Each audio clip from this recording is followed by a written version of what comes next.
মাতৃশক্তির অপমানে ফুঁসছে নারী সমাজ। অনুব্রত মণ্ডলের বিরুদ্ধে সাঁইথিয়া থানায় এফআইআর।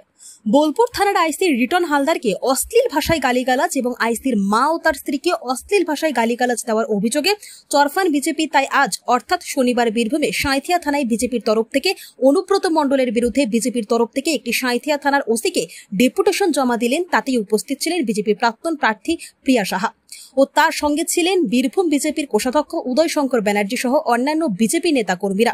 দুপুরে 1টা নাগাদ সেই চিত্র উঠে এলো আমাদের ক্যামেরায়। আমরা এমনকি আপামর জনগণের সামনে যে একটা ভিডিও ক্লিপ এসে আমরা সবাই সোশ্যাল মিডিয়ার মাধ্যমে দেখতে পেয়েছি। সেই সোশ্যাল মিডিয়া আমরা দেখেছি এক তৃণমূলের এক কি বলবো দালাল বা চামচা কি বলবো, যাকে আমরা এখানে বীরভূমের তৃণমূল গোষ্ঠী আর এক কাজল গোষ্ঠী আছে, দুই গোষ্ঠীর মধ্যে এই অনুব্রত মণ্ডলকে যারা বীরভূমের বাঘ বলে সাজিয়ে রেখেছেন, আসলে উনি কী বাঘ সেটা তো সকলের সামনেই কাল পরশুদিন প্রকাশ পেয়েছে।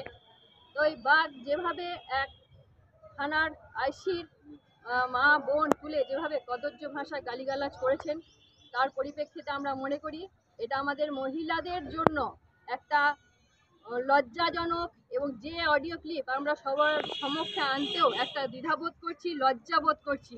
কিন্তু যারা এখানে এই তৃণমূলের কিছু গোষ্ঠীদ্বন্দ্ব, এমনকি তাদের তৃণমূলের যারা নেতারা তাদেরকে নিয়ে মাথায় চেপে নাচানাচি করছে, সেই আমরা জানি যে 1 বছর ধরে যিনি জেল খেটে এক আসামি, সেই আসামিকে নিয়ে এই মুখ্যমন্ত্রী মমতা বন্দ্যোপাধ্যায় ওনাকে কোর কমিটিতে জায়গা দিয়েছেন।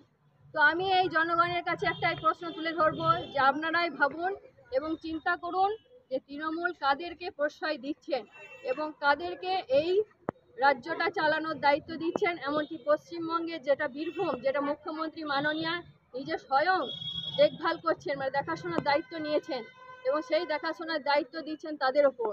তা আমি এই জনগণের কাছে প্রশ্ন রাখবো যে আপনারাও চিন্তা ভাবনা করবেন যে আগামী দিনে কাদেরকে এই চেয়ারে বসাবেন এবং কাদেরকে ছুঁড়ে ফেলবেন। আচ্ছা, কি করা হলো?